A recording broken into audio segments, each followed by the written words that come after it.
In today's video, we're going to talk about the top 5 stocks that I believe have the greatest balance between potential growth and success rate, meaning confidence in the ability to scale and gain market share, combined with the potential for upside of just how much growth there is for these companies to go ahead and achieve. Now, with this video, my plan is to share how I personally look at potential growth stocks for myself to invest in, just so you can use these strategies and implement them in your own investment strategy. Not to take these stocks at face value and just say, oh, Anthony's buying it, so it's a good buy, I'm going to buy it. No, I'm going to help you analyze it. So let's just look at how I personally invest stocks. Now, remember, I'm not a financial advisor. I don't have a background or certifications in the financial industry. I am just an investor who is insanely interested in personal finance and improving my own wealth. That being said, let's dive into the top 5 stocks that I believe have the best potential and the highest chances of success in growth over the long term. Now, for the first stock here, I'm including it because, in my opinion, if I was to invest in one ETF, if I was to diversify and go ahead and put my money over everything, I would choose this ETF right here because it prioritizes innovation. So this is ticker symbol ARKG. This is by ARK Invest. If you may have heard of ARK Invest before, Kathy Wood, they have the $7,000 price target on Tesla. So that's how you may have heard of ARK Invest. Now, this is one of their ETF funds. It's diversified and it focuses on the genomic revolution. If you scroll down, you'll see the companies that are listed. 9% is CRISPR. We have Illumina, Invitae, a bunch of different ones. It's all essentially gene editing. And what gene editing is where if you have like a disease or you have some precursor to possibly get a disease, they can essentially go in and snip that out of your genetic code to go ahead and make sure you don't get that sort of disease. So these are companies that are all working on this to potentially prevent things like cancer and different diseases down the road. So this is a massive potential industry that can explode. So if they can solve these issues, there's massive upside and there's been a lot of progress. What I personally would do is I would look at the top 10 holdings that are the biggest here. They'd make up for 58% and the market cap totals 1.1 billion that is in this current ETF. I would go down this list of the top 10 and I would personally inspect each company. So if you just look at CRISPR is one I know a lot about. And what you do is you just type in CRISPR, go to their website, and you'll look at 6 things when you're researching the company. The 6 things you'll want to look at when you're researching companies is who is the leader? Check out the leader. What are they like? Research the leader. Learn everything you can about them. Like the CEO, whoever is the face of the company. Then you want to dive deeper and look into management. Find out the people who are at the top, who are managing it, running it. Find out more about how they run it. What are their mission or values? That's the third thing, mission or values. So you can go to the website, you can go to any of the companies and you can find out their mission statement or their core values. Like with Tesla, their mission statement is to accelerate the transition to sustainable energy. You want to find out these things because you can see where is the clear direction this company is going. And then what you can do is, now that you know the clear direction, you can look at all the other things. How does the leader act? How does the management act? Does it align with the core values and the mission most of the times as you're researching, or all of the time? That can help you to build confidence in the potential of the guidance of the company down the road. So on the website, you'll see core values, and they're all listed here. Embrace the underdog role. We change our minds a lot. So they believe change is constant. They're big on change, right? So and I'm with them. Change is the only thing that's constant in life. They love data. Data will always trump emotion. So once you kind of look at that, you go on to the 4th thing, which is the future trend. So number 1 was leader. Number 2 is management. Number 3 is the mission or values of the company. Number 4 is going to be the future trend. You want to take a look at what are people working on, what is coming next in the future. Just like how we know for sure now that electric vehicles are the future. We understand that the gas vehicles will become extinct over the next 20, 30, 40 years, however long it takes. All we know is the trend is in favor of electric vehicles right now. So we take a look at, okay, in the future, gene editing is the future. There's no question about it. The only question is, how soon can we get there? How soon can we edit our genes to improve our own health and overcome diseases. Now, the fifth thing we're going to want to look at is the moat. Does the company have a separator? Does the company have one distinct thing that separates itself from the other companies in the same industry? So we don't want to just look at, okay, is this industry going to be having a favorable future trend? That's one aspect. Okay, now that we know that, we want to look a level deeper and say, hey, is this one company, do they have some kind of separator that makes them special and unique from the other gene editing companies in their industry? Like you could say with Tesla's, you could say the technology is advanced so that they have the technology over the other possible electric companies. That's their one area, you could say, of expertise that trumps the other companies. And the sixth is the financials. You want to take a look at the financials. So what you can do is you can go to a website called Seeking Alpha, type in the company here, and you'll see summary, ratings, financials, earnings, past earnings, right? Value, profitability. You can take a look at all these things, and it's all listed here. So you see the income statement, balance sheet, cash flow. What you want to do is take a look at basically the health of the company. What are their assets versus liabilities? How much debt do they have? And where is their typical revenue coming from? And you want to see where they plan on spending the next dollars to see if that's going to be put into growth, how much of it's put into growth, and how much can they weather in terms of a storm in case something crazy happens. So you'll take a look at the past years, and you'll take a look at revenue, assets versus liabilities. See how much long-term versus short-term debt there is. Now, I'm not going to give you specific numbers. There's no real clear cookie-cutter way of doing this because it depends on the industry. But I want to share the blueprint of what you can do to learn how to analyze specific companies to see if they're going to fit your investment criteria. So always follow those 6 things that I just said if you're looking at growth companies in particular. Now, coming back to ARKG, the ETF here, it's up 6% on the day, but let's not look at that. Here's the 1-year chart. And if you scroll down, we're going to see the cumulative performance. So in the past 1 month, it's been up 13.8%. Past 3 months, 34%. Past 6 months, 36%. If we take a look at average annualized, past 1 year, this ETF has gone up 64%. Past 3 years, they've averaged 34.8% per year. And over the last 5 years, they've averaged 16% per year.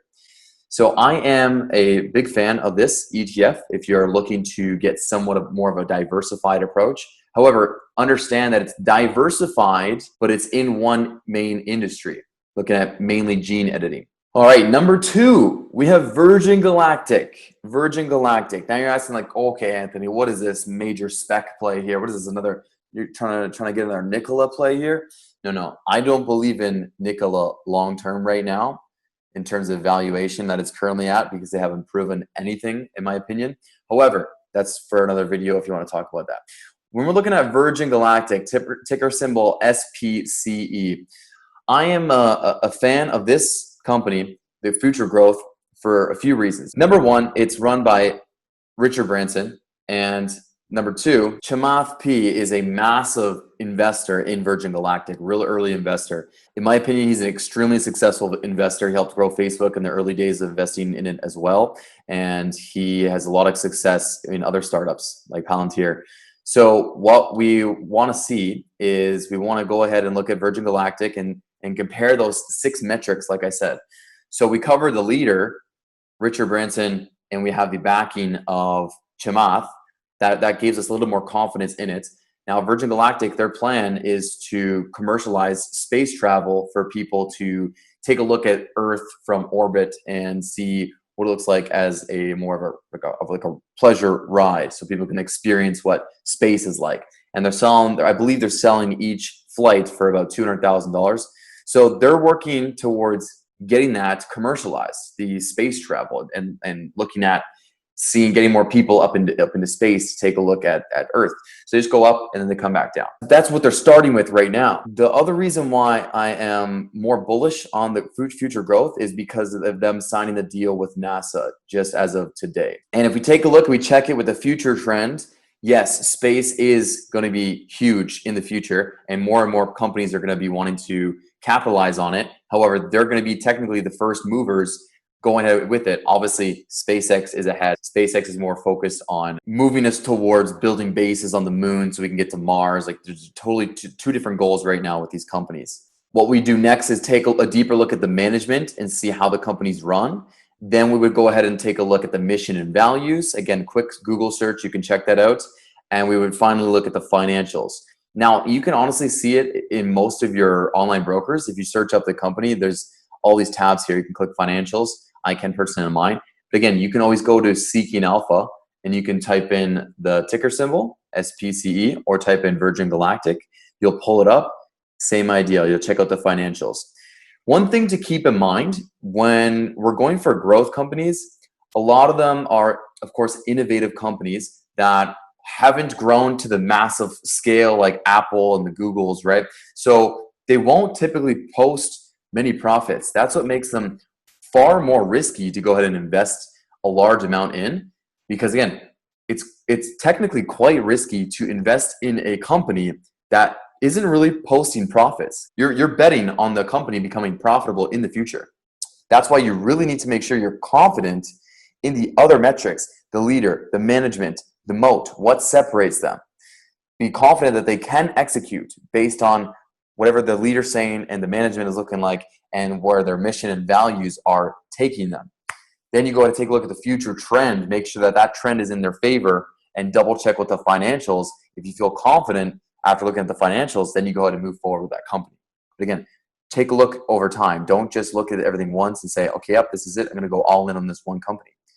Always feel free to search it up on YouTube as well. It's a great resource. You already know I'm going to say Tesla. So stock number 3 is ticker symbol TSLA. And I am a massive fan of this one, of course, because it is 100% of my stock portfolio at the moment. Now, run it through the 6 things. Who is the leader? Elon Musk.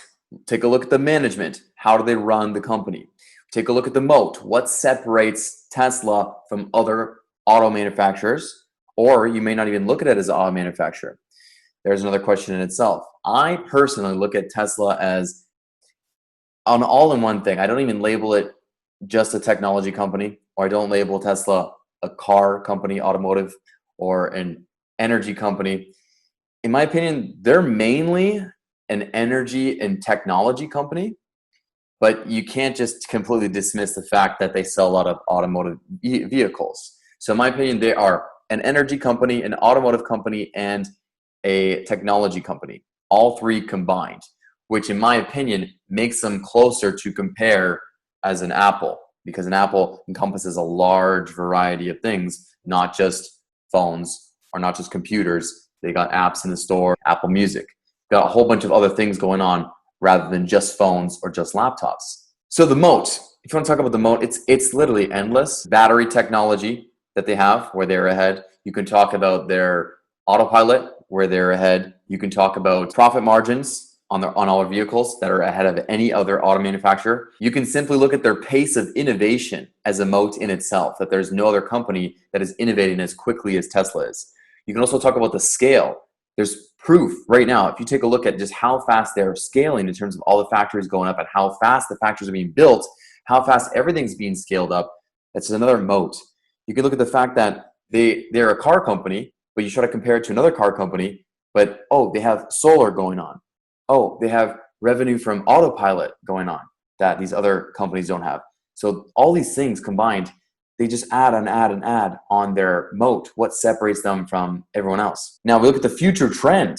Batteries are literally getting cheaper year by year by year. So it's getting cheaper and cheaper for Tesla to go ahead and manufacture these cars, even if they don't get better at scaling. The trend is literally their friend. So they are going to be cheaper. I think it's going to be easier for them down the road. The more years that go by, the cheaper it is for them to do all these things. So it is truly in their favor, and the market cap of electric vehicles is going to be increasing because right now they make up 1% of sales, new car sales, but down the road they're going to be increasing and increasing every year that passes until 20 years later, you won't have a single gasoline car being sold new in 20 years, in my opinion. You can take a look at the mission and values. So that's where you would go ahead and, like I said, search up Tesla. You can go to the website. I don't need to bring it up, but you just search up Tesla, go to the website, and you would see everything that they believe in. You can take a look at the financials, take a look at the past quarters, and what you see is the trend with their financials is they're starting to post a profit in the last few quarters. And next quarter, in my opinion, they're going to post a surprise profit and beat analyst expectations, which is actually going to allow them to get into the S&P 500. And by that simple fact alone, it will instantly spike over the next 1 to 2 months after they prove and show that last quarter profitability coming up. I believe July 22nd is when they're going to post the Q2 earnings. So when we see that they post a surprise profit, that'll be enough to get them eligible to be entered in the S&P 500. And that simple fact will get a lot of the big funds on Wall Street investing in them because they'll gain way more confidence. Because again, right now, a lot of Wall Street has no confidence in Tesla as a company because of Elon Musk, because they look at him as a risky leader, and they don't want to invest billions of dollars in a risky leader who can tweet something and drive his stock down 10% in a day. They can cause him to lose $100 million, right? So they want to make sure that they have full confidence in him after he executes. And they've already gained confidence. That's part of the reason why the stock went up to 1,000, because they gained confidence after he was able to send the astronauts to the moon and land that rocket to be used and sign the deal with NASA. Like, that's a massive feat. So that allowed Wall Street to gain more confidence, retail investors to gain more confidence. That helped the stock spike up to get from about 800 into the 900s again, and then got back up to 1,000 because of all the other amazing things going on with Tesla. Let's move on to number 4. We got Apple, ticker symbol AAPL, right? You might be thinking, okay, Apple already has a market cap of 1.5 trillion. How much growth is there? Well, take a look at analyst expectations. Take a look at everything that's going on. The growth is not going to stop. I'm expecting another 30% over the next year. And honestly, in my opinion, at this rate, I can foresee Apple growing another 20 to 30% a year over the next 3 to 5 years. So in my opinion, Apple is a great investment. There's no one who comes close to disrupting Apple in their field. So again, we want to take a look at the 6 things: leader, management, moat. What separates them? The future trend. Are they following that trend? The financials and the mission and values. Go ahead and take a look at all those things, and that's where we're going to be making the decision if we want to go ahead and invest with them or not. There's not much we need to talk about with Apple. We're all familiar with Apple, so you can go ahead and do your own research in terms of digging into the nitty-gritty details, like those 6 things I said. And we'll just move on to number 5. Number 5, we have Square, ticker symbol SQ. Now, this company has been founded by Jack Dorsey. He was the CEO of Twitter, the founder of Twitter. He's running Square. Square is essentially a competitor to PayPal, where they're looking at doing online banking. And the actual focus of Square is to go ahead down the road to basically destroy banks and have no need for banks, where we just purely do all online banking, all the transactions through online, where we don't actually go ahead and need to use physical bank locations anymore. So they're the innovator in this field, and they're competing against the likes of PayPal. So again, you want to take a look at the leader, Jack Dorsey. Take a look at the management. Go ahead and see the separator. What separates them from someone like PayPal or something like Stripe? Then you want to take a look at the future trend. Where is the future of banking going? In my opinion, the trend is the friend with the online banking. You want to take a look at the financials, and you want to take a look at the mission and values of the company. So go ahead and take a look at all those things and let me know what you find. Now, in the comments below, let me know your favorite of the 5. Again, I chose these 5 stocks based on two major things. Number 1, how much growth is there for them to go after? And I balance that with the likelihood of success rate that I personally believe they're likely to achieve. So again, I'm not just looking at how much growth there is. I'm looking at how much growth there is and balancing it out with how confident I am in the company executing and living up to the growth potential we may believe that they can achieve. I hope you found this video useful, and I hope you found the 6 metrics that I personally use to analyze growth companies very helpful. And thanks for watching the video. Give it a thumbs up if you enjoyed it. Subscribe for more finance videos just like this, more breakdowns on stocks, and updates of my personal portfolio. I'll see you in the next video.